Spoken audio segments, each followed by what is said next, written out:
4 dead, others wounded in attack on Mormon house of worship. Tragic story. This happened Sunday, September 28th, 2025. All right. And authorities said a man drove his vehicle through the front doors of a Latter-day Saint meeting place. So they're meeting, and he just comes on through. He opened fire and killed 2 people, injured 8 others. This is a horrible story, a tragic tragedy. Things like this don't need to happen, but this is part of the unfortunate trend in America. And there's some images, and notice the truck. That's his truck right there that he drove into there. And so this is not what I think could be in any way thought of or described as a left-wing attack. The man appeared to be, from the T-shirts that I saw on his Facebook and from other indications, at least in previous times, some form of a Trump supporter, unhinged, and he did claim, according to some neighbors, to go to what appeared to be an evangelical Christian church. It's not clear his level of membership or anything like that, but he was also an Iraqi war veteran who became unhinged. But that is his truck, and there's pictures of the man as well, and kind of fits the profile, for lack of a better word. So he comes in, and then he starts opening fire, and then he starts a fire while they're in their meeting. Hundreds of people were there. Firefighters come, they extinguished the blaze, and they uncovered in the process 2 who were also dead there. The suspect is a 40-year-old male, and his name is Thomas James Sanford. And it appears that this was his plan. They still have not really got much clear intention on the motives, and so that's what these investigations are underway dealing with. The FBI and the ATF joint investigation into attack on Mormon congregation. And look at this. I mean, there were some aerial photos of this where the place was just ablaze, and it was so sad to see. It was tragic to see the whole thing on fire. Again, this is in Michigan, maybe an hour and a half north of Michigan or something like that. A couple of you do have attacks. A daughter says, who attacked the Mormons? So this particular attack that just happened, daughter, was by a man with a truck that had 2 American flags on the back. Pictures I saw, he had the beard and the shades, and even one shirt, I did see him with a Trump shirt on. And Holy Heat says CNN. What about CNN? I'm looking at WNG.org, World News. Not a big fan of CNN.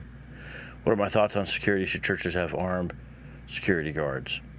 It's not a bad idea, but churches can only do so much. So when you have a church, you can't even pay its pastor, which is most churches. They don't have money for armed security guards as far as professionals. They may have some people there who are armed and could help that way, but the fact is there's just not enough money in the budget to regularly have. I mean, most places in America that we do business at and go don't have armed security as of now. Most places don't even have that, you know what I mean? And so it could be helpful, but it's really not a realistic option for a lot of us. Yeah, rough times. The situation is not the correct response to even false churches. It's not the correct response. Yeah, I think what you're saying is that people shouldn't kill Mormons. If you're saying that, we absolutely agree. There's no justification for this at all. 8 people suffered serious injuries, and the footage was horrible to see. This building on fire from the sky. 1 died from a gunshot wound in the emergency department. The 8 victims are treated, and the rest of the people are accounted for, it looks like. This is targeted violence is what they're calling it, not a terror attack, because the motive issue. So there's over 100 victims, witnesses they've been interviewing to try to figure out what he said.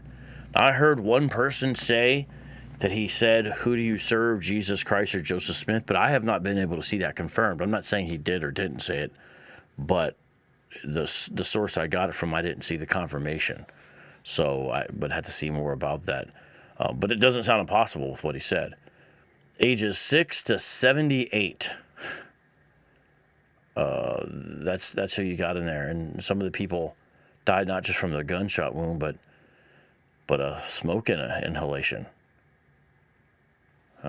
So very serious. And this has really led us to ask this question.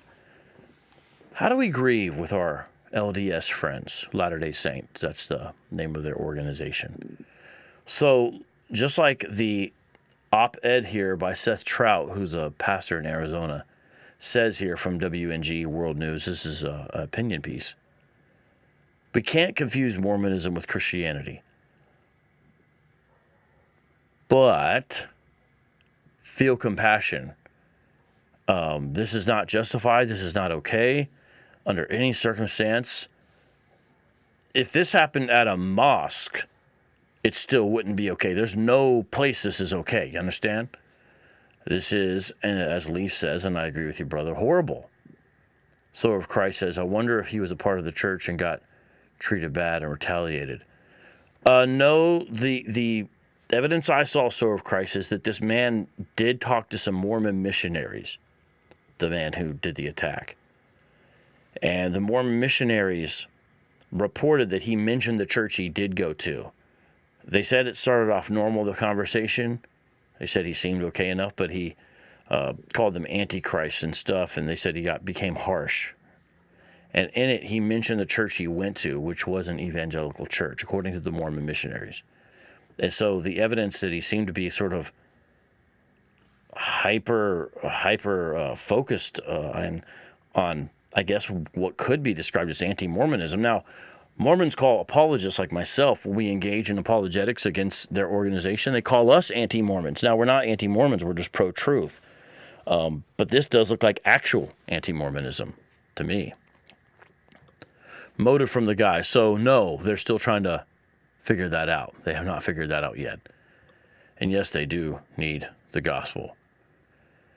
And yes, wanting to harm anyone is horrible. Does Vocab always do these smoke rooms this late? I live in Illinois, so it's 11. Vocab is Western Mountain Time. Yeah, I live in Arizona, so it's 9:15 here. And no, they're not always late, but hey, you're awake, so they do tend to be on the later side. That's true, because basically I can do them if I can fit them in at the end of a long day. That's how it goes. So look at this. This is the aerial footage here of when the church was burning. I mean, doesn't that just break your heart? Just to me, just seeing that, it breaks my heart.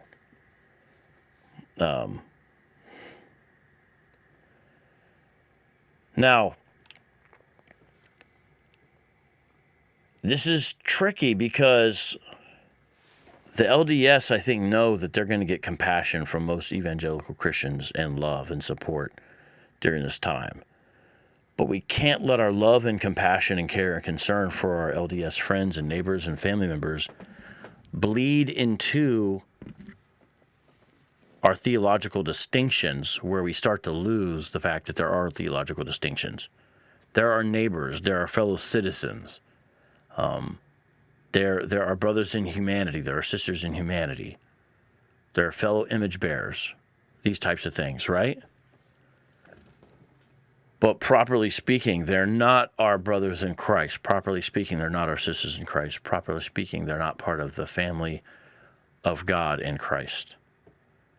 Now, I don't use this time to talk about that particularly, but I also don't avoid that, you know? All good, just want to embed it in mind. Great work, brother. Yeah, I mean, I just do them when I can, my friend. But yeah, anybody can call in or ask a question. I'd love to talk to y'all. We're guns to doctrine, but we love those who are LDS. Yeah. Mike B. Thomas Jacob, the attacker, was a Marine veteran. Yeah, so that's accurate. Served in Iraq, that's accurate. Did he have PTSD? No one has said yet. Don't let your compassion be misconstrued as affirmative of their ideology. Yeah, true. So, you have this discussion that happened here with his friend, the author of this article. This is the op-ed piece. And I agree. We weep with those who weep. That's a scriptural verse. We weep with those who weep. And that's pure. That's simple. There's things we can ask them. I like he offers some suggestions here in this piece. How are you handling the news? Maybe ask practical questions like, do you feel afraid to go to ward gatherings? They will sometimes refer to these as stakes or wards. Even pray for them. I don't think that that's wrong to do. We're still allowed to critique their beliefs. And this is an interesting thing. Glenn Beck, who is a LDS member himself, he wrote this. I'm not asking you to change your beliefs. I'm not even asking you to stay silent forever. I am asking humbly and respectfully that you consider saving that fight for another day. We already agree on so much. The times are so dark. That's Glenn Beck's quote. Now, actually, the author of this, I don't think really agrees per se. I actually can find some... I can agree with most of this statement, actually. This is just me, And this is not an unfair request. Meaning, this is, to me, like the week of, the day of. It's not the time to lump on, well, here's why the Mormons are wrong and not Christian. But I'm not going to act like I consider them to be Christian or not talk about if asked or in giving the caveats. But it's not to say, therefore, this should happen. It's to say, we love, we love, we love, we love, we care, we care, we care, we care. We have concern, we have concern, we have concern, we have compassion, we have compassion, we have compassion during this time and really during all times, right? For our LDS friends, family members, and neighbors. But that doesn't mean all of a sudden we believe that, voila, we are now part of the same body in any meaningful way. The main thing I would disagree with him on this is saying we already agree on so much. That's probably the main thing. So I like what the author said here. Here's my concern, though. Beck asked if we could save that fight for another day. That is good, but for many evangelicals, saving the fight actually means never having the fight. The author's right. There are a lot of evangelicals. They're squishy. Sometimes we call them evangelifish. All right? And they don't ever want to have the fight. I don't mean fight Mormons for real. I just mean the theological, I debated Mormons before. You guys saw Kwaku. You saw I was on the Midnight Mormons. Don't misunderstand me. I'm all in on having necessary doctrinal conflict. But I'm also interested in being loving and wise and doing what I can to ensure that the timing is appropriate. Yeah, so they're trying to have a balance here. The fresh wakes of tragedy and not the proper time and place to get into doctrinal disputes. So yeah, I can go with that. Now the question is kind of like how long does that last, and especially if that's all you ever do is hey, let's be friendly ever and don't talk about disagreements, right? 2 days after Kirk's assassination, an LDS friend at the gym said, Charlie and I disagreed about a lot, but we agreed about the most important thing, Christ. No, you and Charlie did not agree about Christ. This is the author of the piece, and he's right, by the way. Charlie believed that Jesus was begotten, not made, of one substance with the Father. Our churches might use the same words. Now, they don't use all those same words. But we assign radically different meanings to those words. That's true. That's true. So, I'm bringing this to your attention to say, look, let's not be hard-hearted. There's the author, by the way. Let's not be hard-hearted towards our LDS friends, family. Let's not be. In fact, let's use this as a time to witness. Let's use this as a time to maybe have some common cause in the sense of, again, as fellow image bearers, as neighbors, as fellow citizens. I think we can do that. But we don't want to make it bleed into limiting the doctrinal differences that we truly do have. A few common questions here. What do you say here? Trace, as they are still our brothers and sisters of humanity. Kaylee says, I pray for the LDS missionaries when I see them, they would come to know the truth. Yeah, that's good. And then definitely try to talk to them. I heard that this Vit was mentally unstable and hated that specific LDS temple or ward, I believe. I didn't hear about him hating that specific one, but, you know, I don't know. I heard that he had a lot of pointed criticism in recent posts, like on Facebook, I guess, against LDS stuff. And again, which is, you know, as long as it's done wise, I mean, I'm all for critiquing their theology. But the violence, I mean, this is not a common thing. This is not, it's pretty common, for example, for, I'd hate to say it, my goodness, Muslims to attack Jews or Christians, right? This is pretty common. Physically, I'm saying. It's not common that you have somebody that would target LDS like this in this situation. It's bizarre. The why is still not clear of his theological motives or just a burning hate he had for them. Yeah, but it is not clear why. You are correct. But nonetheless, that is what happened. And, you know, this is also in the wake of something else that's been hard on them. And I'm going to share this in regards to the LDS organization. You know, they don't like really being called Mormons anymore. I don't know if you guys know that.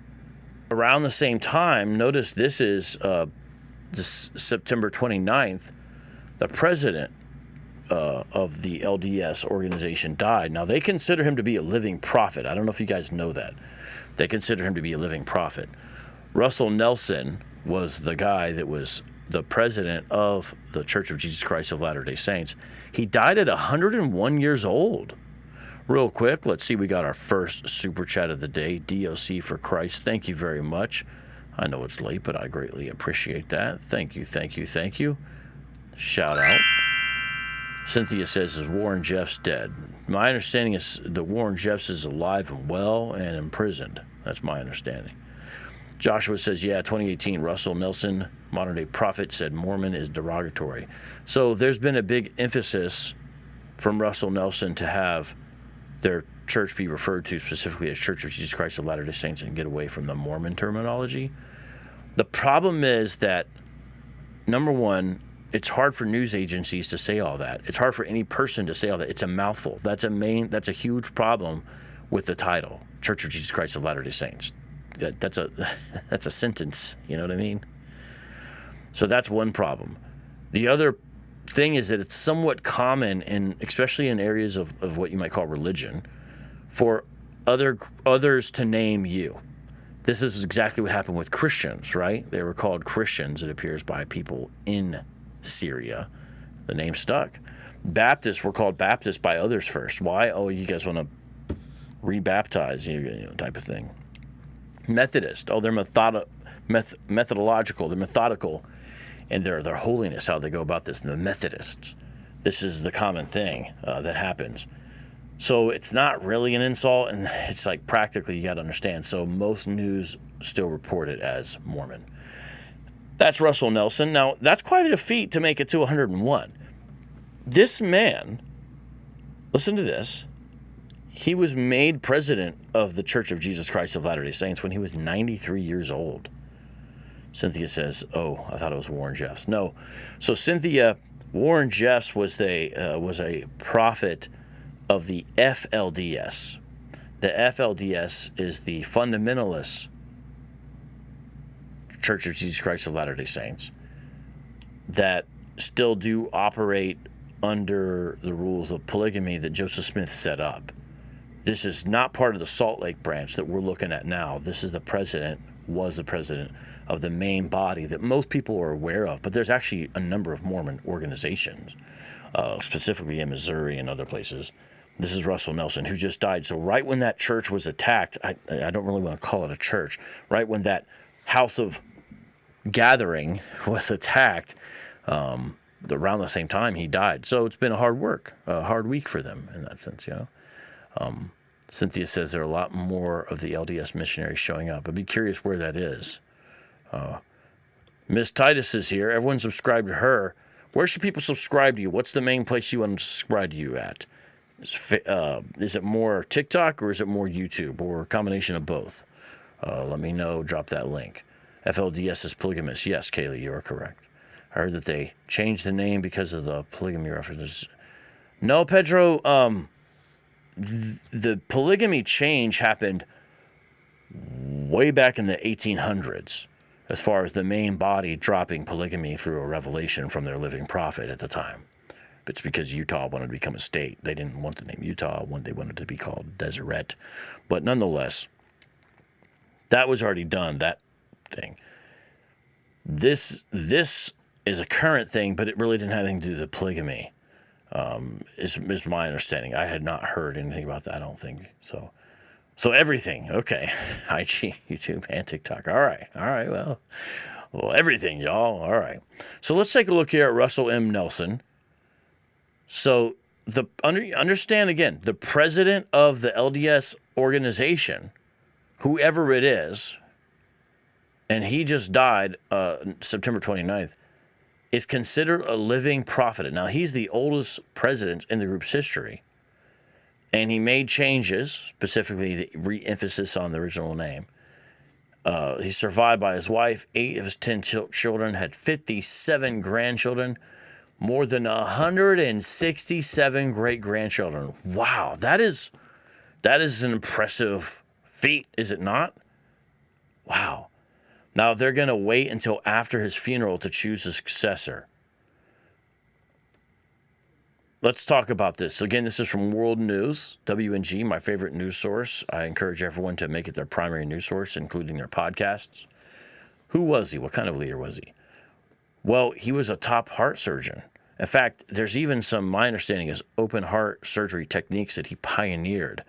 And he had done some important surgeries on important people because of that. So he's an accomplished man as a doctor, not in a field of theology, but as a heart surgeon, you know? Tracy says, I see the LDS female missionaries lately. Totally way out there, Tracy, but did anyone see, including you, the strange movie called Heretic that featured 2 female missionaries? Really weird movie starring Hugh Grant, and it's considered like a horror movie. And it's this guy who invites these 2 female, sister missionaries into his house and basically traps them there after basically criticizing, quote, religion and their religion specifically. And it gets really weird, especially at the end. I did watch it because I was interested in a movie starring essentially 2 Mormon female missionaries. And it was bizarre. The movie's really strange. I'm not going to say I encourage you to watch it, but it's just weird that Hollywood even made such a movie. Yeah.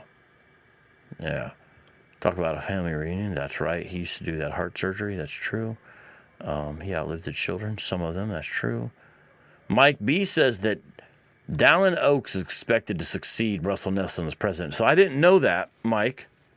But I do know the way they do it is basically by default. Whoever is the oldest member of the Quorum of the 12, I think, becomes the next guy. So it really is based upon the most senior person. They have the oldest guy get in there by default. That's why he was 93 when he took over. And imagine he was at the helm for 8 years. And so my guess is Dallin Oaks must just be the oldest guy in the joint. I saw the trailers for Heretic creep me out. It was creepy, but it wasn't filled with the blood and the gore and like the sexual content. It wasn't that kind of strangeness. It was more like psychological, and it got kind of weird and mildly gruesome at certain parts at the end.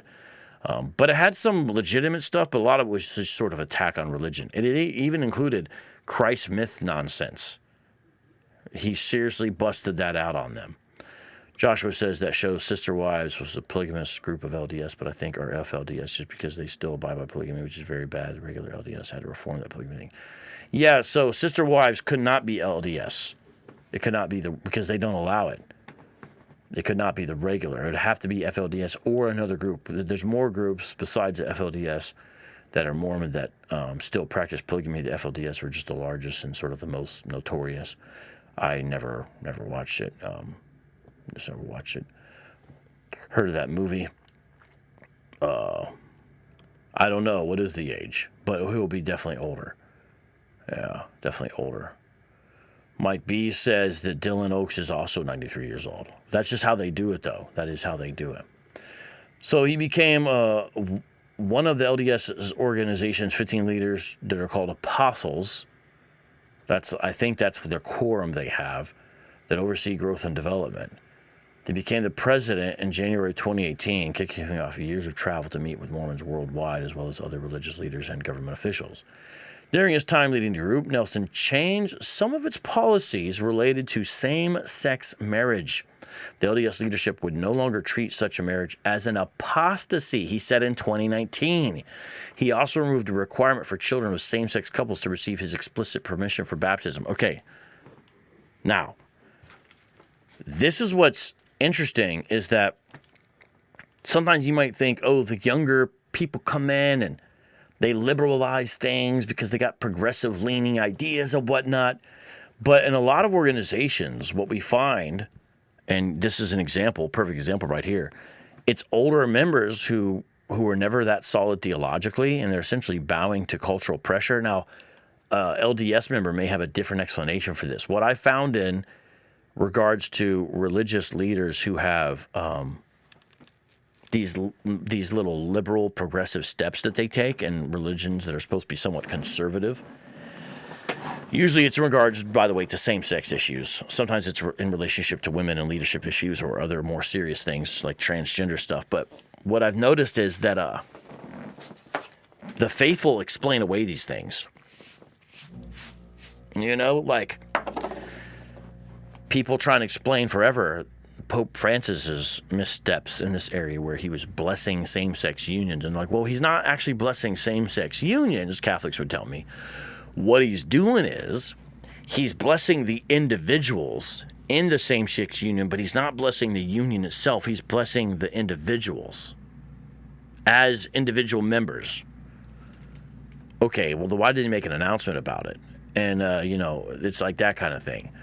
Well, he did this. Now, I don't know all the policies that they changed, by the way. We'd have to look more into that. But my point is, notice even the older guys will succumb to this pressure. And this is a pretty big deal, that they will no longer treat same-sex marriages as an apostasy. Okay.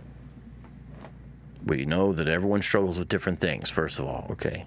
I'm not talking about same-sex attraction right now. We're talking about same-sex marriages. Of course it's an apostasy. Of course it's an act of outward rebellion against God and what's laid out in the Scripture. Ostensibly, the LDS folks hold to the Bible as well, including the sexual moral norms and ethics and values. But yet, you have this going on. Now, the thing is, because you have a living prophet who hears from God and can make revelation. That's how the polygamy thing got dropped. That's how black folks were able to enter into the priesthood in 1978. It was from divine revelation, supposedly, right? Because they're carrying the mantle of Joseph Smith. Because you have a living prophet at the helm, the mechanism to destroy anything related to resembling biblical faithfulness for an organization like the LDS is right there. The mechanism is present. Now, an evangelical Protestant church that holds faithful to Scripture, there is no mechanism present by which that could happen. You would have to drop Scripture alone as a tenet. You'd have to drop inerrancy and infallibility. You have to drop all those things. But if you're holding to those things, there's simply no way around it. You can't do it. In an organization like the Latter-day Saints, the mechanism is there because you could hear from God. You understand? The mechanism is already in place. Same thing with the Roman Catholic Church. And if you don't believe me, how is it that Pope Francis said that the death penalty was unbiblical? For 2,000 years, no one knew this that was a Christian? You read the Scripture? You see what I'm saying? This is important to understand. Let's see here. Cynthia says you have to be 93 to be a successor. No, Cynthia. They just picked the oldest one out of their top guys. It's not the age, it's who's the oldest that's there. It's like a seniority. Why do they choose guys with so few years left? And again, it's not about that, it's about seniority, essentially. It's sort of a de facto process about how they do it. You know? Yeah, Joshua, it's like seniority just doesn't get president on it. Yeah. Yeah, And in fact, Kaylee and everyone listen, if you watch a lot of these videos, like on Woke Preacher Clips, a funny account you should follow on X, if you watch the Woke Preacher Clips things, you'll see some short-haired lady with the glasses, and she has like the smock on that's got the rainbow colors, and you look out at the crowd as they're, you know, doing some weird liberal chant or something, and it's a lot of older ladies a lot of times. It's fascinating in these PCUSA churches and Episcopalians. Oh, so they did put in Dallin Oaks. It's official now? Okay. Okay. Yes, that's what I'm saying, Pedro. They don't believe in sola scriptura. That's why I said evangelical Protestants. That's why they have a mechanism present to self-destruct these moral and ethical norms. Now, it's bizarre because it's problematic, this stuff being dropped into the door of the LDS church as they slowly cave to cultural pressure, because their whole religion hinges on a gendered God. You understand, Heavenly Father to a Mormon is literally Heavenly Father who produced spiritual children who we all became when we got bodies, once we got out of the intelligence phase and the pre-existence. The God is literally gendered with body parts and ostensibly has a heavenly mother who he mated with to produce everybody, including the brothers Jesus and Lucifer. So it's a really wild thing with the gender bending, you know. Oaks is president of Quorum of 12. Well, that probably means he will be, though, like we were saying here. Yes, that's exactly right. Okay, so continuing on here, Nelson also shortened and combined Sunday services at Mormon houses of worship, switching a 3-hour time block to 2 hours. It is quite a commitment if you would go to a service. They do a lot, and they're not exactly riveting. For better or for worse, the lay people give a little message, and it's dry as sand. It's dry as sand. Not a lot of flavor, to say the least. It's just like a guy who's like an accountant gives a 15-minute message or something. The change is meant to allow families more time for religious instruction at home, according to a statement. He also changed guidelines for LDS missionaries, allowing them to contact their families once a week by phone or video call rather than only through letters and emails. I actually thought that was a good thing. When I would talk to more missionaries and they would tell me how little they're allowed to talk to their families, I said, my guess is he's doing this because of missionary burnout and some issues there with turnover. He also instituted a global youth program and removed a global rule requiring couples married in civil ceremonies to wait a year before holding an LDS wedding ceremony. That last one. So this is happening as well, or happened as well. So a lot of, shakeups within the LDS community there. And I wanted to bring that attention to you. And if you guys want to talk about any of that, you're more than welcome to come on in and talk and have the discussion about things related to the LDS. Yeah, Grant, I'm glad that you caught it live too. Glad that you caught it live too, man. That is good. Appreciate that. Kelly says I come from a Baptist background, as was my local church, Southern Baptist. Joshua, Protestant, G.K. just reading here. Yep. G.K. Chesterton wrote a lot of good stuff. Yeah, not for the most part. BYU channel, yeah. Okay, so first thing we talked about was how September 29th, or last Sunday basically, there was an attack where LDS folks were left dead. And we showed that we want to show compassion and loving kindness, but we don't want to get caught up in the trap of then being confused about the theological differences. But I wanted to show one last thing regarding the story that is a fascinating thing, and I'd love to get your guys' perspective on this. All right, let me show you this and see what you guys think here. Going to bring on the screen a story from ABC News. Latter-day Saints church member raises more than $300,000 for family of gunmen in deadly Michigan chapel attack. They're victims too, said David Butler of the alleged shooter's family. October 2nd. You guys want to take a look at this? I'm Randy Wembley reporting as the community continues to... So, one of the members, understand, of the church, of the group that was attacked, is helping to raise money for the family. And it's now up to $300,000. There's the remnants of the church, of the building there. Now, what do we think about this? I think that I take this. There's the man, by the way. I take this as a sign of the Christian influence in Mormonism. Notice what I said there. I didn't say Mormonism was Christian. I just spent 30 minutes giving constant caveats to that effect prior to this now. But I believe that you can't deny there's Christian influence within Mormonism. Understand? In multiple ways. And what is interesting that I think because of that, you see a forgiveness that and something that approximates more like what you would see with proper Christianity. There's the truck, by the way. That's the truck. Then you would see if it was just straight unbelievers. All right? So let me see if there's anything else on this that we should look at here. I want to make sure we got all the... Yeah, again, there's the actual footage there. Okay. When a gunman attacked Church of Jesus Christ of Latter-day Saints Chapel in Michigan on Sunday, killing 4 people and injuring 8 others, David Butler, a member of the Mormon Church from Utah. Okay, sorry, I thought he was in Michigan.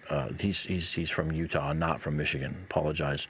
I got that wrong the first time I mentioned this, okay? Oh, come on, man. I'm having some issues here with the window sizing. We'll fix that. We'll fix that. Just give me a second here. Okay. All right. David Butler said his initial reaction was that it was an evil act, and of course, we all agree with that. No caveats about that. This is absolutely horrible. All right? But after hearing the suspect, Thomas Jacob Sanford, who was killed in a shootout, police left behind a wife and children, including a chronically ill son, Butler said he felt compelled to help them. He created an account in the crowdfunding site Give Send Go, hoping to raise $10,000, but as of Thursday, more than 7,600 people donated. I bet you the majority of them are probably LDS members, don't you? You know, this is not a statement of fact, but I would bet you that's what it is. That's why he did this. It's actually pretty simple. Jesus tells us that we should do this. We should love our enemies. We should mourn with those who mourn, that we should care for the widow and the orphan. Butler, a lawyer and author of fantasy and science fiction books. After the shooting of the crowdsourced donation campaigns were created on behalf of the victims who were killed and wounded, raising tens of thousands of dollars. I think that's amazing, ultimately. We need more things like this in our society. No one is doing this to commend the evil act. They're doing it to understand that there's innocent victims in a broader sense, and it's his family in a sense. Huh. While investigators have yet to state a motive for the attack, friends of Sanford told ABC News that he harbored an animus against the faith after dating. Oh, I didn't know about this. Okay, this is the first time I've read this part of this article. Look at this. After dating a Mormon woman in Utah several years ago and even considering converting to the religion. Did not know that. Yes, some of my people were murdered. Yes, that's an awful evil act.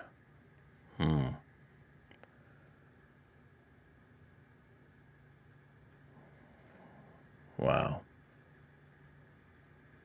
So, what do you guys think about that? Isn't that a fascinating element to this story? You know, what a strange time we live in, right? What a wild time we live in. Correct, Mike B. Yes. Let's see here. The money would need to be managed to make sure it's not viewed like that. Hostage. Yep. Well, just putting some of your comments on those screens here. See what you guys think. Okay.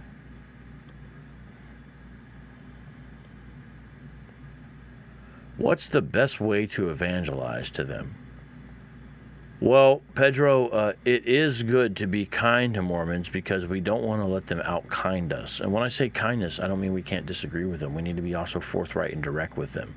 It's an easy temptation because they tend to be kind to want to not talk about the real differences. But it's also unfortunate that because of their false doctrine and because of how awful their founders, Joseph Smith and Brigham Young, were, it's sometimes easy to kind of like take that out on Mormons and dealing with them harshly. But that's not the way to go. They've usually received a lot of that, and we don't want to pile on top of that. Now, I'm not saying not to criticize Joseph Smith and Brigham Young, by the way. In fact, we should understand. We should be critical of them. But I think we can do it in a wise way. So I encourage you to show them kindness. You see LDS missionaries out on a bike, ask them if they want water. Now, they're usually pretty well prepared and have a backpack, so they're usually okay with water. I'm speaking especially in an Arizona context. But at the end of the day, towards the end of their rounds, around 6, sometimes their water has ran out. And if you have some little snacks or treats, they may be happy to partake. And so, you know, nachos, whatever you like, that type of thing. Don't get, you know, nothing junky, but nice stuff. In fact, you can even invite them over for dinner. Sometimes they'll be able to come. So I really think it's like you take time and are willing to show them love, compassion, concern. And then ask them if they'll look at some stuff with you about what's in Scripture and about what's in their sources. And what do you want to focus on? Mainly, notice I mentioned some peripheral stuff. Now here's the center of it. You have to focus on who God is and what the gospel is. Those are the two things. You want to just really keep on coming back to those. Everyone gets obsessed with things like, let's talk about the undergarments. No, don't talk about the undergarments. Everyone talks to them about that. That's not going to do anything. It's just like a chance for you to kind of be a jerk a lot of times. Now, it actually does tie in with some of their theology, so it might become interesting later down the road, but it's not a key thing. But who is God? He's the one creator of the being who's always existed and is a se, a Latin word that describes God's self-sufficiency and self-existence. That's the property known as aseity. Is he that God, the God of the Bible, who always was, always will be, doesn't change, there's no shadow of turning with thee? Or is he a God who was once a man, who learned how to become a God and then sinned just as we do? This is a logical implication of their theology. And then had a physical son that he sent to the earth to do what? To teach the other people down there how to become gods. That's just the beginning. So we got to really, who is this God we're talking about? And it really centers on who is Jesus. That's why you get into verses like Isaiah 43:10. And then what is the gospel? Is it try as hard as you can?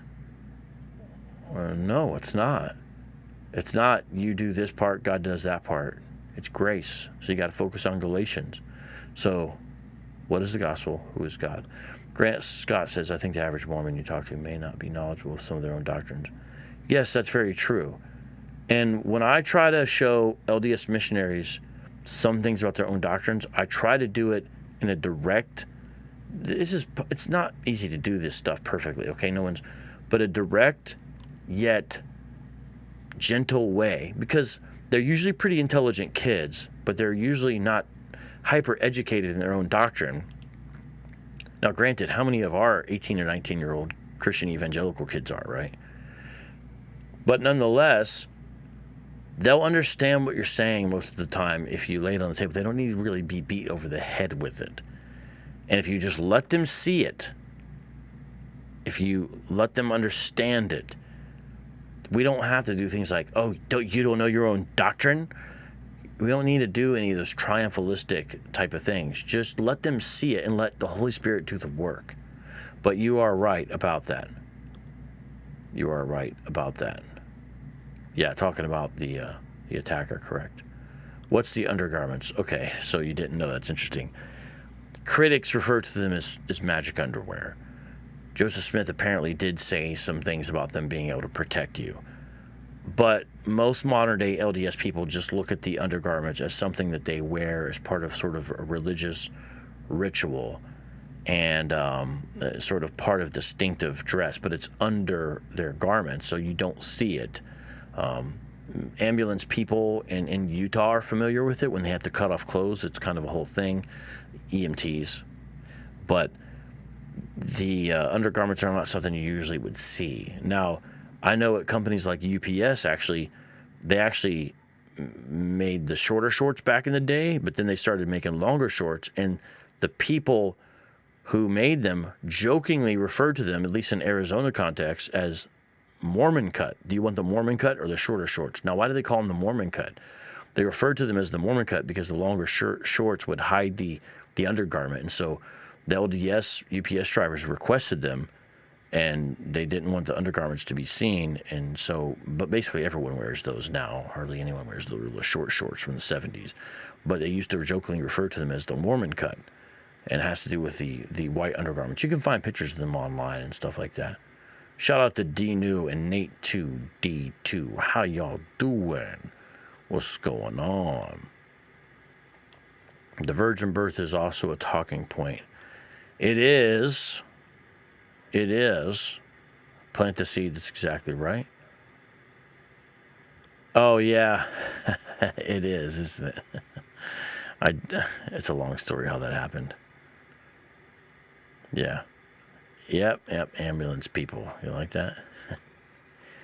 Okay, now let's stick in Michigan, but I want to revisit something that we talked about recently here on Street Apologist Live in regards to what's happening in Michigan, which has to do with Islam.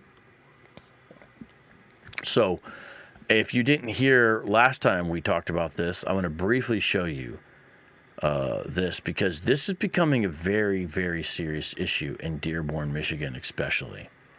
Very, very serious issue. And I think you'll see why here in a second, okay? Let me try to line this up. I'm having a little...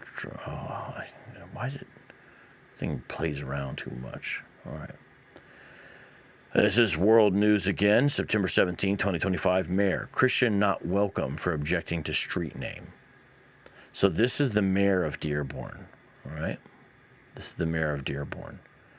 His name is Abdullah Hamoud, and he told a local man, a pastor, that he was not welcome in the city. Imagine being told that for this reason, because he objected to a street sign honoring Osama Siblani, the controversial founder of the American Arab News. Now, last show, we went over why that was a problem. Maybe D-New or Nate, can you guys drop the link to the last show, maybe the time code if you can find it, where we went and explained why Hamoud was a problem. Siblani was a problem. But here's what Hamoud, the mayor, said to the local pastor. He called the local man a racist, a bigot, and vowed the city would host a parade the day he left town. That's wild, man. Imagine the mayor of your city saying that to you. It's because they're having a street sign honoring a guy they should not be honoring. Jewish groups in the past objected to U.S. politicians engaging with Siblani in his weekly newspaper. He and his paper have repeatedly expressed sympathy for terrorist organizations such as Hamas and Hezbollah, according to a profile by the ADL, which fights anti-Semitism. So the man was Ted Barham. It was at the Dearborn City Council, and he talked about these quotes that concerned him from Siblani, who said the blood of martyrs would water Palestine, and that terrorists should launch strikes with knives in their bare hands, and the Arabs will lift Palestine to victory, whether from Michigan or the West Bank city of Jenin, and that everyone should fight with whatever they have: stones, guns, planes, drones, rockets. And one council member stopped Barham and said the street was under county control and assured him that Siblani was not a violent man. Well, listen to the quotes, bro. You know, this is truly gaslighting. Acknowledged the city's inability to change the sign. Continued with his comments since it was still the town where he lives. Given Cebaloni's pro-terror sentiments, the street signs honoring him seem provocative and quite inappropriate. Citizen lying to have basically said it's like having a Hamas street or Hezbollah street. He's right. And he wanted to encourage peace over violence, and so the person who spoke, Barham, quoted Jesus' words in Matthew 26:52, reminding the room that those who live by the sword will die by the sword. Jesus is called the Prince of Peace and said, "Blessed are the peacemakers." So what a faithful witness this man was. And then when he finished, Hamoud took the mic, this is all on video, suggested that Barham close his eyes when passing the sign. Like, for real? First of all, if you're driving, that'd be dangerous. The mayor called him a hypocrite, bigot, racist, Islamophobe, accused him of previously making cruel comments about Muslims and Islam. Although you live here, you are not welcome here. That's literally what he said. That is in Dearborn, Michigan. I think it's become 55% Arab, which is not a problem in and of itself. It's the Muslim element of that. Yes, Grant Scott, that was crazy. And unfortunately, Tracy, you are right. When they become the majority, they show their true intentions. Yes, you're right. Yes, you're right. Yes, you're right. Yes, you're right. Yes, you're right. Yes, you're right. And thank you, Dinu, for dropping that link. Okay. But that's not all that's going on in Michigan. Can I show you something else? Can I show you something else? This is September 12th, 2025. Again, World News. I've met the author of this, A.S. Ibrahim. Check this out. This is again in Dearborn.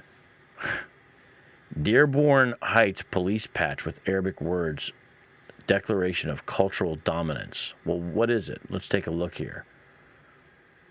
This is Dearborn Heights.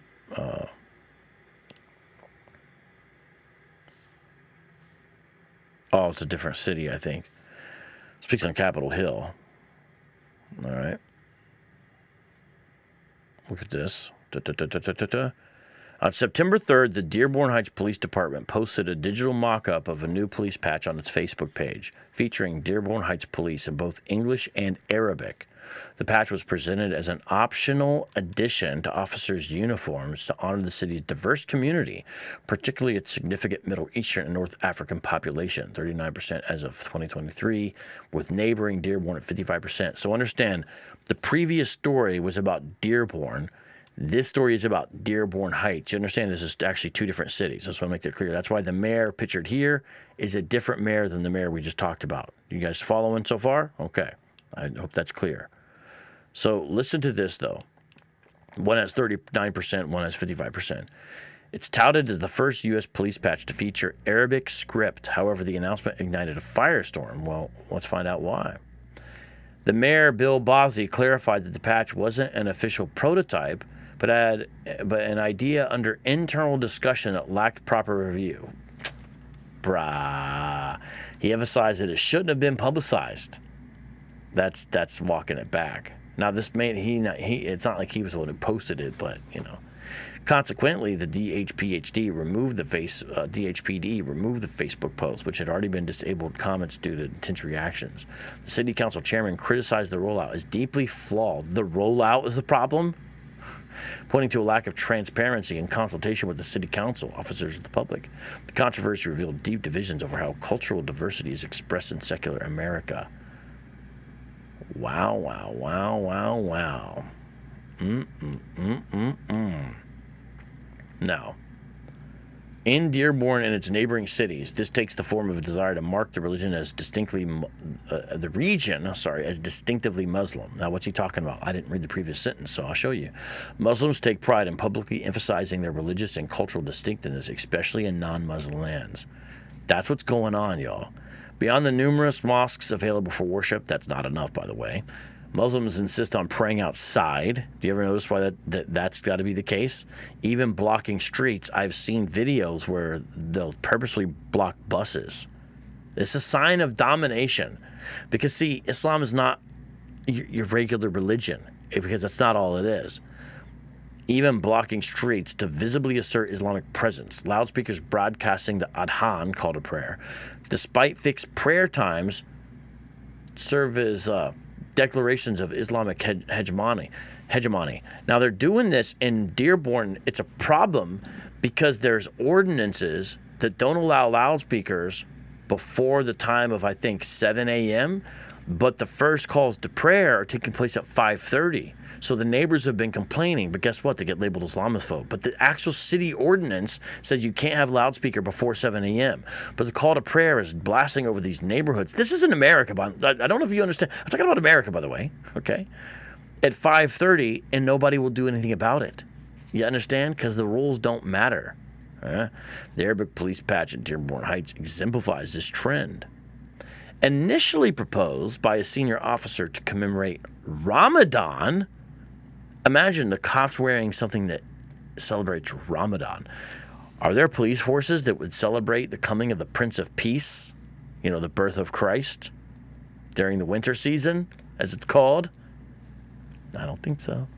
The initiative was expanded by Muslim chief Ahmed Haidar into a year-round optional patch without full departmental consensus. This prompted concerns about segregation within the department and potential safety risk, including threats following the announcement.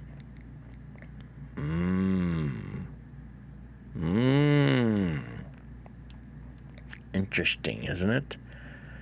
So you can see the patch online, and you can find out what it is.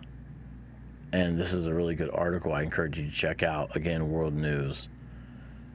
And, I mean, what do we make of this? Well, that's not the end of stuff in Dearborn. That's not the end. But let's see real quick what you guys wanted to say about this here real quick.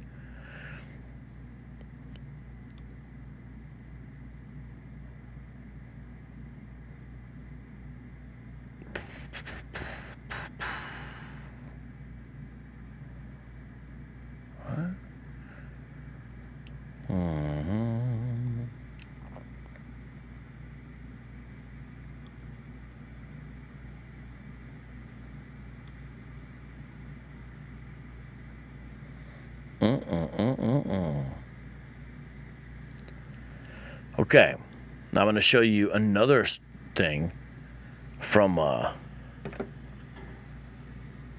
what's going on in Dearborn, but I want to show you briefly a let's see if I can get to this. Oh, there it was. Oops. So let me go to my X page here, and I'm going to see if I can show you. Yeah, this will work. Yeah, I think this will work. Okay, let me show you a few things, and then we're gonna look at this. This is my X page. By the way, what I encourage people to do, you don't need to be on all social media, but if you're going to be on anywhere, I think you should be on X. But just don't become a racist, by the way. So let me show you this. I don't know how big I can make it. Oh, it doesn't show up when I go big like that. That's weird. There we go. Okay. Oh, okay. I'm having trouble with the dimensions here.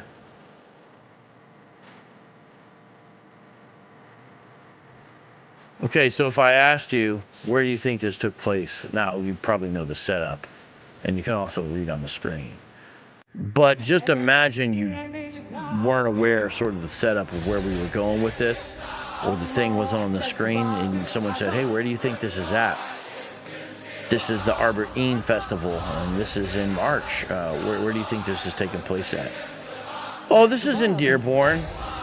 This is in Dearborn. 40,000 people filling the streets. This is in Dearborn. That's where this happened. I posted this on X, by the way. Yep. And guess what they're chanting, of course? Free Palestine. And basically framing Gaza as a modern battle of Karbala. In 680 AD, Ali, that's Muhammad's grandson, was killed. And so you have basically political message hidden in here. And I'll share the link that I'm about to look at here in a second. And it's hard to believe the world we live in. Now, Let's take a look at this story here. A revealing Muslim rally. March in Dearborn provides a window in Islamic identity and influence. So they're marching around. The festival means 40th day. Commemorates the martyrdom of Imam Hussein, third Shiite Imam. And is also the grandson of Islam's Prophet Muhammad. Did I say Ali? Oops, there might have been a typo on there. I'm going to have to fix that. Darn it. Because I'm seeing this here now. That's my bad. Dang it. Okay. Now, at the Battle of Karbala, you know, it's weird framing this as a modern-day Gaza or ancient Gaza, because guess what? Who killed him? Yeah, you make the point, daughter. By fellow Muslims. So they'll try to use this story as propaganda for justice against non-Muslims. And guess what? It's Shiite. I don't know if a lot of you guys know. The majority of Muslims in Dearborn are actually Shia, which is a minority part of the religion worldwide, but it's Shia. A lot of Lebanese, a lot of, I think, Iraqi descent. And it's marked by rituals like chest beating, cheek slapping, and in more Muslim-majority regions, the festival also includes self-flagellation.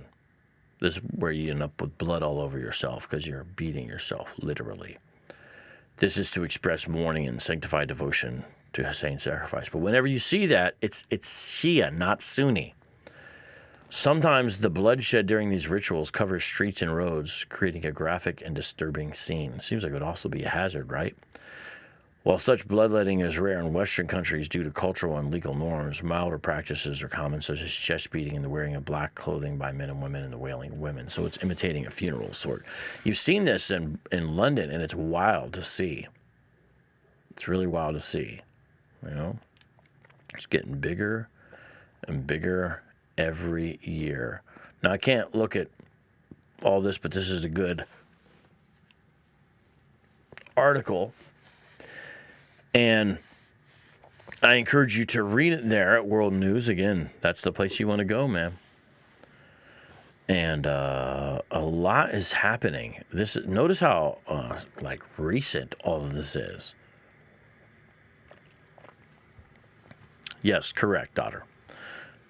The name is Matam. All right. That's all right, Grant. We'll teach you a little bit my time. We will. What experience on Morris? Yes, he talked about where they said, "What, you think you're in America?" When he said, "You can't do this. This is America." I think Nabil said that. He said, "You think you're in America?" Surprised no one's called in. By the way, there is a link to join in the description box as well as on the screen, and it's pinned on the top of the show. Is it not showing up? Is it not showing up or what? Okay, now, some other interesting stuff, and I don't know how this is going to shake out, is have you guys been hearing that Trump is trying to get close to some kind of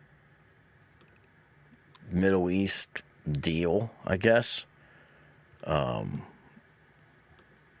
Hamas? And as of now, the last article I saw was that Hamas is going to agree to release hostages in this peace plan. We'll find out. We'll see. Don't know. But as of now, they're saying they'll release all the hostages. It's a 20-point plan. Those who are alive and those who are dead. And it's supposed to result in a ceasefire. So that could be, I think, good. I think that's what most of us would want.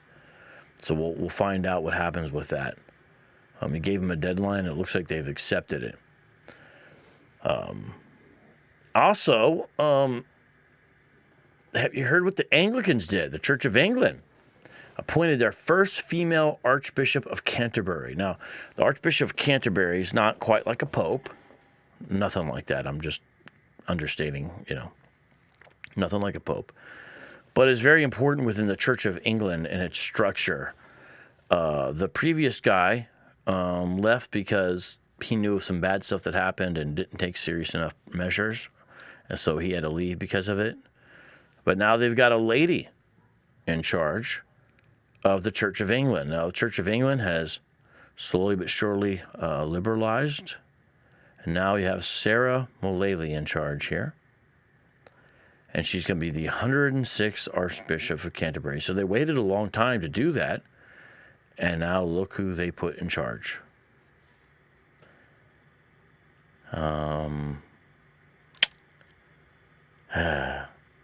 Courage in regards to what?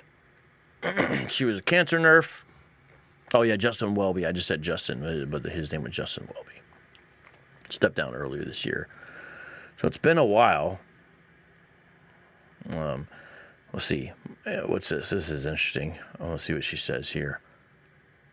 Planned to assume the role of Archbishop with the same spirit of service that motivated her since she came to the faith as a teenager. Formally addressed the public on Friday and touched on a number of difficult topics while at the same time underscoring the church's unity. Not in their church. They do not have unity. The gospel has never been more vital to such a hurting world. That's true, but how do we define the gospel? When Anglicanism offers a shared history and a strong hope, she said. Anglicanism or Jesus? Well, they acknowledge the ongoing national debate over elective suicide for the sick. That's really a thing. Well, acknowledging it, but what's the position here? The influx of immigrants and refugees and religious violence and hate. Mainly Islamic. Church's responsibility to stand against anti-Semitism. Okay. Racism and hatred will not be allowed to tear us apart. Well, I mean, that's what you're saying. Let's see here. Mullally addressed the fact that some question what it means for a woman to hold such leadership in the church. She said she aimed to be a shepherd and enabled all ministries to flourish regardless of tradition. She thanked all the men and women, both lay and ordained, who paved the way for her to assume her new role. Okay. Well, we'll see. We don't know till it happens, but that's who the Anglicans got. They're not in a great place. Let's stay in England for a second. But I want to show you something that I am very proud and very blessed and very honored to be part of. It's right here. You see where the arrow's going? Season 2, Episode 22 of the Surprising Rebirth in the Belief of God podcast, hosted by Justin, yet another Justin, Brierly. Justin was the host for years of Unbelievable there at Premier Christian Radio. That's him right there. And does great work. And you may not always agree with his conclusions, but he's thoughtful, compassionate, intelligent, and really knows how to produce stuff. And really is good at getting various people of various perspectives talking together. So I like Justin. I got to personally meet him. He's a very kind guy. The world would be a better place if there was a better place if more guys like him were out there. That's what I say. Even we don't agree on everything theologically. I love Justin and appreciate what he does. Well, on this podcast episode that I got the finger on, 2 hours long. But man, it doesn't feel like 2 hours. It's so well produced and so well put together. It's an amazing thing. It's 2 hours long. I love listening to it. And not just for the 8 or how many ever spots, maybe it's 6 spots that I was in. Now, why am I saying that? Because I was in this. He included me, and that's what I mean by I feel honored to be with Jay Smith, Hatun Tosh, an apostate prophet. Like, regardless of, those are 3 very different people, first of all. But regardless of how you fall and view what they do and different things, I love all 3 of those people. I've worked with all 3 of them. They're all amazing. They all have some incredible gifts. They all are just cool people to be around. And I was featured again and again on that with them. Now, they're the more prominent ones. I mean, the stories they have to tell. But it was a blessing, and I really encourage you. This is free. Go to justinbrierly.com/surprising rebirth, or just look for Surprising Rebirth on podcast. Listen to this whole episode. And yes, when Vocab comes on, be like, yeah, because it's cool, right? But you have got to check this out. It is so well done. And it gets into the issues of Islam in the UK. We've been talking about Islam in Dearborn. It gets into the issues of, and I was so honored to be part of it. It's so well done. You just definitely something you do not want to miss. Shout out to my main man, Radar Apologetics, a.k.a. Rabbi Eduardo, all the way from NYC. Much love, brother. It was great to see you recently. And then we've got Yandel with the super chat saving the show. Wow.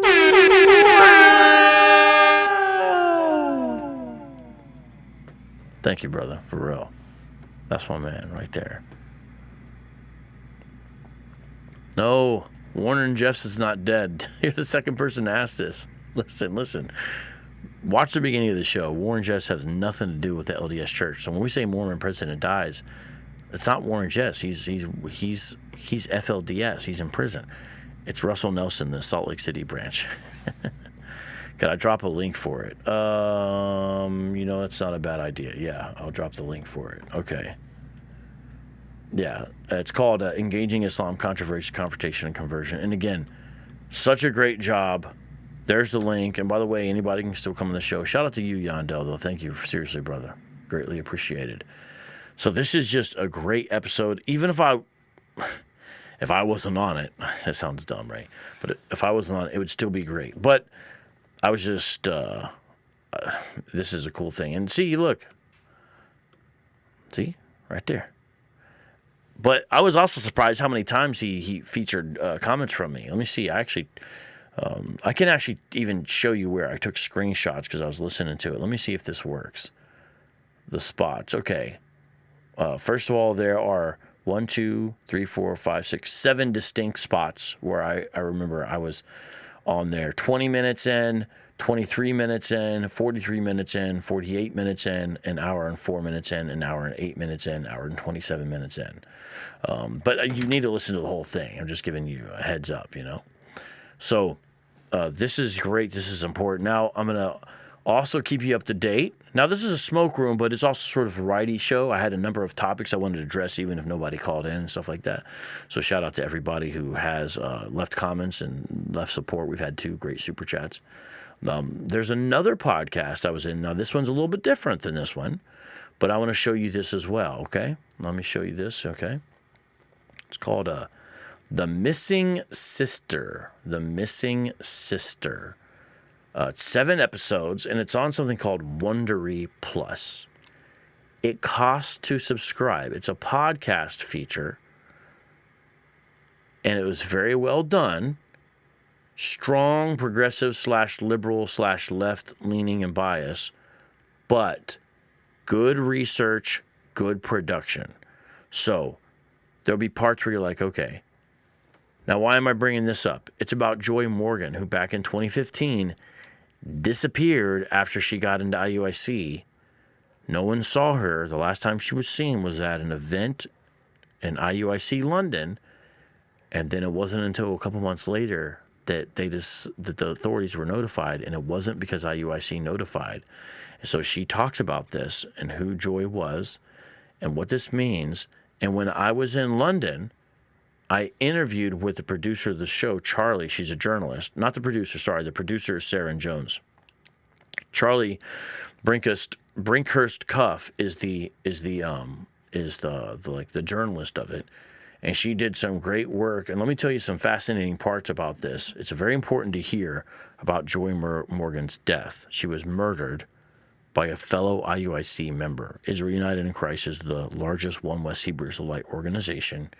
She joined, her personality changed, she died. You do have to subscribe to listen to all of it, but I would say it's worth it. Subscribe then unsubscribe. Again, this is a podcast situation. I am in episode 4. I'm sort of a counterbalance to the more moderated voices in regards to the dangers of Hebrew Israelism and of IUIC, and say, no, this is a serious thing. Don't just write it off, don't excuse the behavior, but, I go into the reasons. But I'm still balanced. But I think it's important, and I would definitely want you to check this out, episode 4 of The Missing Sister, but listen to all of them. What's most interesting about this podcast, in my view, is they interview ex-IUIC members who came out of the London group. So that's a big deal, first of all, because that's where she was, IUIC London. Second of all, they have some very important interviews with family members of Joy this has never been heard stuff before. Also, she managed to interview the attorney, who's a civil rights attorney, who did the grand jury testimony. I don't know what the word is. I forget all the wordings here, but who, when Nathaniel, the leader of IUIC, was still a cop, is the one who interviewed him in this case where he wrongly convicted 2 black young men. And it was all on his mistakes and errors. And the city of New York had to pay up like almost $1 million. Not quite $1 million, but a lot of money because of this huge mess up done by Nathaniel, who at the time was a detective. You understand? This is a huge deal. So anyways, Mike B, you're correct. That is his name, and because he had the voice like a trumpet or a shofar. Yeah, definitely check it out. Let me know what you think about the previous one. And yeah, they did a great job. This is good. This is updated because this is brand new. This just came out. So it's a blessing. I'm on this as well. It's good content anyway. Yeah, so check it out. So we're going through a lot of stuff here, and I pray that it's blessing you. Now, I wanted to really cover one more thing. And I don't think there's any benefit for me to talk about this. Meaning it's only going to be like harmful. It's only going to, hurt me. But nonetheless, I felt I should do it. Does anyone know who Assata Shakur was? Assata Shakur. Need to go drink water here.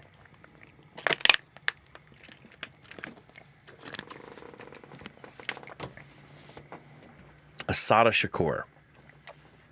Well, I'm going to read some stuff about Assata Shakur. So she recently died. She recently passed away. And she was celebrated. Some of the usual suspects, I could see why they would celebrate her life. Now, I would never write and say, I'm glad she's dead or something like that. I'm not talking about that. I'm talking about celebrating her as a hero. And I even saw some good Christian brothers that I love and respect lift her up in a way that I found was perplexing. I'm trying to be so careful here. And I even asked one of my friends, hey, brother, is this, why do you feel admiration for her? I'm just trying to understand him. I wasn't even being smart aleck. I didn't say I just said, tell me why you feel admiration for her. Now, I have a sense of what he might say, but I want to try to understand. There's more than one person, but let's talk about Assata Shakur. Let me first answer Joshua's thing. This IUIC happened in London. The whole Joy Morgan homicide and in the report, it's all centered on London. The reason why I was part of the podcast is because when I was in London in June, thanks to your guys' support, I was able to talk to the journalist face-to-face, and she included me in episode 4. This is all in London. So IUIC London, Joshua, is where this took place, all right? Yes, Dino is correct. Okay, so let's go over to Assata Shakur. Now, if you look for articles on Assata Shakur, it's almost all positive stuff that I've seen. Or sort of objective, non-judgmental stuff as far as news reporting. But I wanted to find something that was a little critical. And there's only a few things I could find off top. Shout out to White Label Consulting. Everyone subscribe to him. He teaches you how to do live streaming, your technical needs, especially if you're in town. You want to find out who that is and jump on his content and information. Shout out to my brother Mike. So let's take a look at Assata Shakur.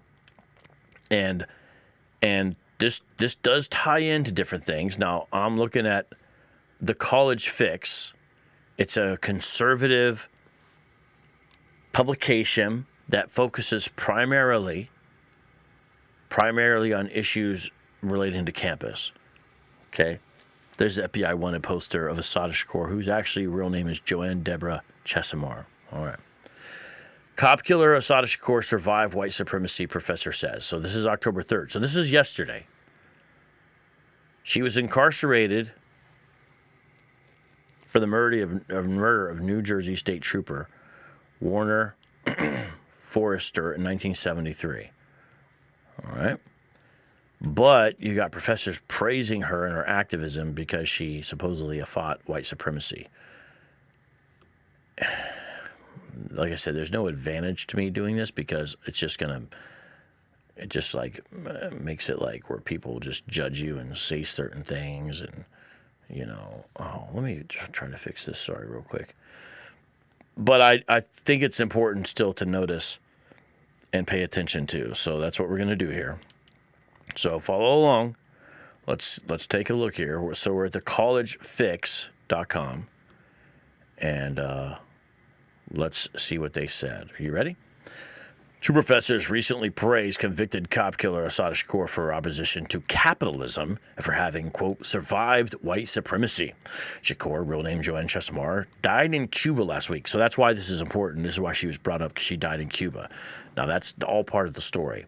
Having fled there in 1984 after her fellow criminals in the Black Liberation Army helped her break out of prison, they posed as lawyers and had a pretty daring escape and were able to get her to Cuba, where Cuba kind of held her out as, look, she's a political asylum. She's in political asylum. Like you keep political refugees, so do we. And so we've got her over here. Essence magazine shares this history, but does not mention why she was in prison for killing New Jersey State Trooper Warner Forster in 1973. She was convicted. Now, what they try to say is, oh, she couldn't have got the shot off. Well, the fact is the trooper was dead and she was there. She was part of it either way. But that's not all she did. I mean, she robbed a Catholic church, for goodness sake. Her Wikipedia entry, if there's any truth to it, is shocking that anyone would see her as a hero, because she wasn't repentant. And they couch this as like her fighting capitalism or something, but it's like, bro, you're just a criminal, Assata's story is rare because she not only survived white supremacy, she escaped it. Trinity Washington University professor Kimberly Monroe told Essence, escaping to Cuba and continuing her life makes Shakur a model for others, Professor Monroe said. Imagine holding up, this is the thing, what people were doing. That survival and her ability to narrate it, because she put a pretty influential book, and the book was explicitly stated as something that was very influential and significant in the thought patterns and whatnot for BLM, specifically the founders. I don't mean the phrase or anything like that. I'm talking about the people who were involved with the founding of BLM. They looked at this as very significant. Is what all the reports that I looked into said this, both critical and non-critical, but nonetheless, most were not critical, as you can see here by this. All right, let me make, hopefully you guys can read this. I understand it might be a little small. It's a model for young organizers and black women today. Why would you tell anyone that you should model a criminal? I mean, that is the defining characteristic of her life. Monroe told magazine aimed at black women, Essence, it's why she remained a threat in the eyes of the U.S. government. No, it's everyone on the FBI wanted list is not a hero. In fact, most people aren't. You understand? Because there's a free black woman telling her truth. Her truth? No, that's not what she did. She was involved with criminal acts, and it's not just the cop killing. There's a whole bunch of others. Like, this is not someone that you should tell anyone to admire. I'm sorry. Fighting for others to be free. How? Who did she help be free? See, it's an easy thing to be a criminal and just paint yourself as a revolutionary. And what happens is people buy into the propaganda. That's exactly what happened with Assata Shakur. It's the most powerful story of all. No, it's not. It's a classic thing that criminals do. Che Guevara, for example. Counterpoint, she remained a threat because she killed a police officer and was affiliated with a terrorist group that killed around 10 police officers. So the organization that she was part of would target police officers. Now, nobody is saying cops then or now are without reproach, especially in this area. They've been used as a weapon of white supremacy, whatever terms you want to use, but they were, and it ain't like things are all perfect now. That's my view. But that doesn't mean you get to assassinate them either. Now, think about how Jesus told his disciples to deal with Roman soldiers. Do you think they were all just and fair? And yet he said, if they ask you to carry their stuff 1 mile, you go that second mile. That's Christianity, whether you like it or not. And that's the real revolutionary, not assassinating people. Monroe's comments drew praise on LinkedIn from the president of Trinity Washington University, a low-performing Catholic university in D.C. Dr. Monroe, your research is powerful. Thank you for being a wonderful teacher, scholar, and inspiration for our students at Trinity. Patricia McGuire wrote in response, awesome, Dr. Monroe. Provost Carlota Ocampo wrote. They're talking about in relation to her interview there with Essence. Oberlin College professor Meredith Gadsby also praised Shakur for her activism. Assata understood that Africans were exploited for the value, okay, that's true, as the original human machines. Original. But see, I'm trying to follow you on this because there was a lot of people that were enslaved prior to this. So original, after devastating and failed attempts at destroying First Nations people in the process of consolidating empires in the West. See, this is all filtered through, honestly, CRT. It's not really understood for what it is. Imperialism can be described and understood under much different reasons. It doesn't make the things better or anything like that. But imperialism is something that's basically all been around for a long time. I mean, we go way back to the Assyrian Empire, the Hittite Empire, the Egyptian empires, the Roman Empire, the Greek Roman Empire. I mean, this is just something, and including what we would understand to be colonization. But it's not done strictly through the lens of like racism, but that's how it gets filtered here. You understand? I'm not saying it's good, but I'm saying CRT simplifies everything, and this is what's happening here. The associate professor of African Studies and Comparative American Studies told the magazine. She had a clear critique of how this exploitation resulted in the construction of the racial and gender inequalities that persist in the U.S. and how those systems have hampered our ability to enjoy the same financial success as white Americans and even other communities of color, the professor said. Now, first of all, what's weird is these folks that are saying this are both professors at universities. That means they have PhDs. So I'm just, looking at that, right? Okay, what? Can't have what? Okay. But even if everything she said, you want a different mouthpiece for the critiques of capitalism or Western society or U.S. or what, because you're talking about a terrorist in essence. Oh, that's propaganda. No, you've brought the propaganda that she's a freedom fighter. That's the thing. Gatsby is quoted later in the article praising Shakur's commitment to freedom and how it must include economic mobility. Now, the thing is, communists always never end up with those two things, though, do they? No, they don't. Such confusion and hypocrisy. Quote, it is a freedom to breathe clean air, walk safely in our neighborhoods. That doesn't happen under communism. Protect our children, survive childbirth with dignity, and ensure all young people's, girls, boys, and non-binary families. Notice how this stuff gets thrown in there every time, and that's what Christians need to recognize. You may even say, oh, she said some good things in her autobiography, but notice how the sort of nucleus is one thing, but it always gets stretched out to this other stuff. There's just a lot of pawns being used for other agendas, and sometimes I don't think they know it. Now, she's more of a, she's not doing, she's the one making the pawns here by including non-binary families in this situation. Assata Shakur didn't have nothing to do with that anyway. Can grow up safe, healthy, supported, but that gets thrown in there. Is that what the Black Liberation Army was even fighting for, regardless of what they did or didn't do? No, they weren't fighting for non-binary families. But due to Shakur, a police officer's wife and son grew up without their husband and father. They were left unsupported when Shakur murdered their dad. However, the praise for a convicted murderer from two professors should not be surprising. As recently detailed in the College Fix, a campus death cult exists which praises the assassination of conservatives while working to eliminate human embryonic children because they may develop gout or glaucoma decades into the future. Better to toss them into the trash and violate their human dignity. So they're tying in issues of bioethics here than to take some medicine or drink less beer, the campus death cult argues. Thankfully, the condemnation of violent murder Shakur has been bipartisan, with New Jersey Democratic Governor Phil Murphy criticizing her upon her death. We mourn Trooper Forrester's loss every day and extend our deepest sympathies to his widow, Rosie, and their son, Eric, and their the entire NJSP family, the liberal governor, so they got a liberal governor there in New Jersey, traditionally they usually do, wrote last week after Shakur's death, unlike his killer, Trooper Forrester never had a chance to live out his days in peace. We are committed to honoring his memory and sacrifice. Likewise, former Republican governor, he's pretty much a moderate though as well, Chris Christie questioned why Cuba would not extradite Shakur back to the United States to finish out her prison sentence after President Barack Obama supposedly normalized relations with the communist country. Justice must be served, Governor Christie wrote in 2015.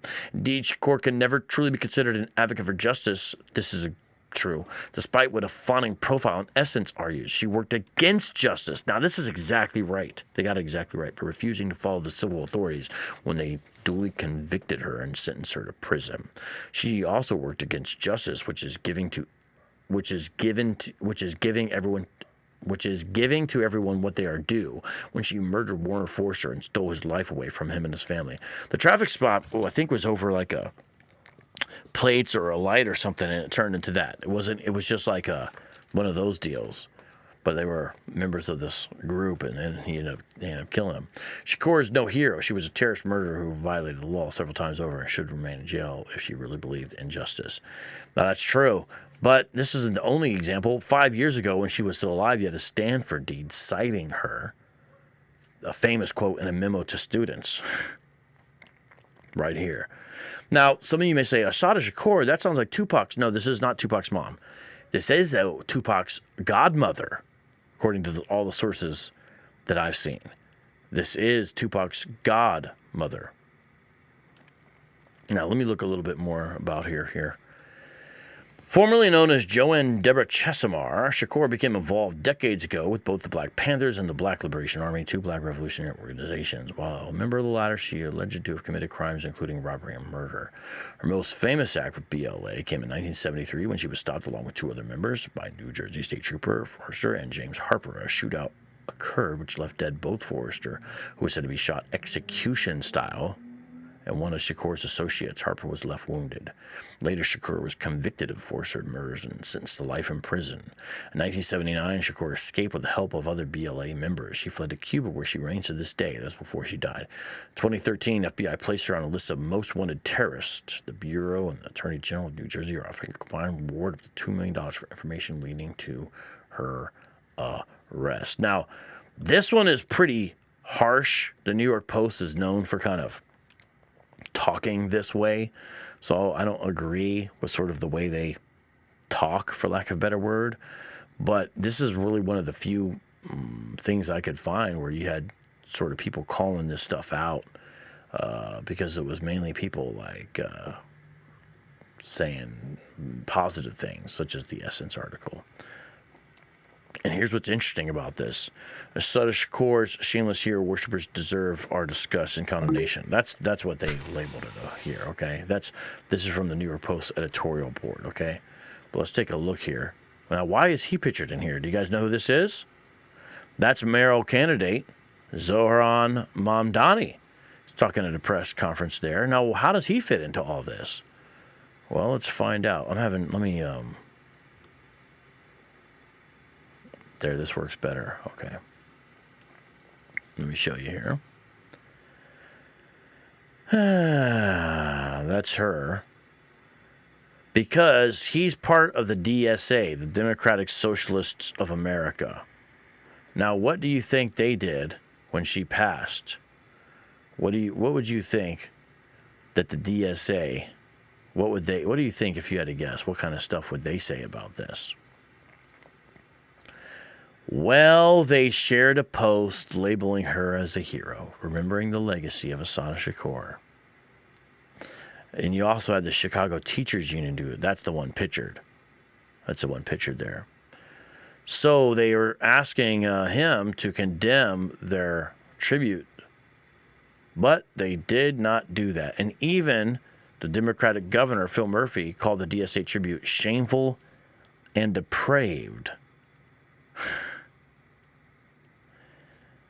So the American Federation of Teachers chief, Randy Weingarten, won't say nothing about the Chicago affiliate who honored her, calling her a revered elder of black liberation. If you're a teacher, you got to get out of the teachers union. I think you gotta get out of there. You have Jermaine Williams calling her a freedom fighter and human rights icon. George Alvarez saying her life was marked by struggle, resilience, and a relentless fight against oppression. Oh boy. So the Black Liberation Army she was part of, they didn't just carry out the murders against cops. They also did bombings, bank robberies, as I mentioned earlier, and even a skyjacking, and yet they get romanticized. So the New York Post brought that out, and there's more we could get into that. Like if you just read her Wikipedia entry, it almost makes you want to do it because like it's pretty wild when you look at it. But I know that this just is difficult to do, this type of thing, but I thought it should be brought out because I'm trying to understand the admiration for someone like this. I'm trying to understand that. Let me show you here where I wanted to show you one other thing regarding this.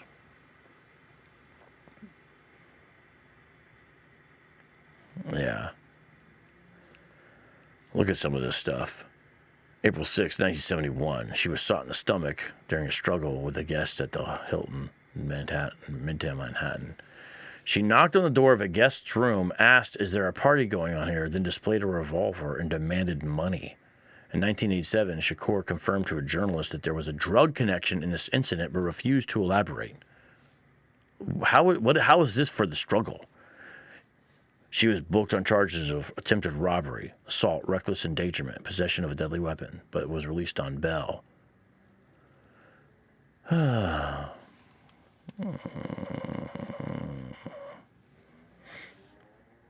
All right. Bank robbery, August 1971. Photograph a woman wearing thick-rimmed black glasses, high hairdo, pulled tightly over her head, pointing a gun, was displayed in banks. Full-page ads displaying material about her. She was asked in Cuba about police allegations that the BOA gained funds by conducting bank robberies and theft. Shakur responded, "There were expropriations. There were bank robberies." So, like, the BLA would fund some of their stuff with bank robberies, and she was part of them, and this is a hero? Like, whose money is in there? You understand? It's not the bank's money. It's our money, you know? Then there's a hand grenade attack that destroyed a police car in December of 1971. She was one of the 4 suspects that injured 2 officers. And witnesses identified her. That.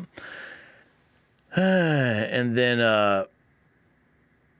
wounding a police officer, January 1972, attempting to serve a traffic summons in Brooklyn. And then there's an $89,000 Brooklyn bank robbery in March 1972. So the problem is, you know, these folks get away sometimes, right? So it's like, you may say, well, it's all alleged, but it shows a pattern, right? You understand?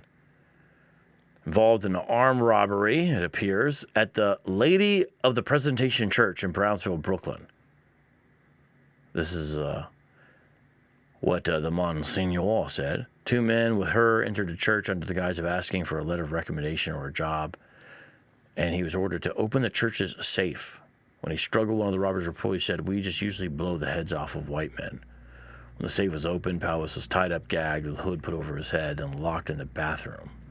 Powis identified Shakur in photographs shown him by police and stated he didn't know her, but he had heard of her because she was fully involved in the murder of a real estate agent on Howard Avenue. I didn't know that. Look, it just goes on and on and on, including execution-style murders against cops. That's what they were doing. So, I mean, I'm not even going to read all this. Like, do you see? It just keeps on going. There's the New Jersey Turnpike shootout, the one most people know, but it just goes on and on and on. So I feel like we're in a tough time where people are like, hey, this is someone we need to idolize. Don't understand that. Let me see here if there's a few more comments that you guys might have to say that I would want to throw up there real quick. And Yes, that is true, unfortunately.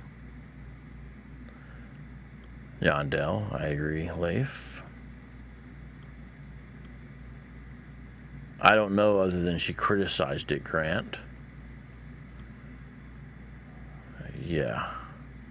Unfortunately.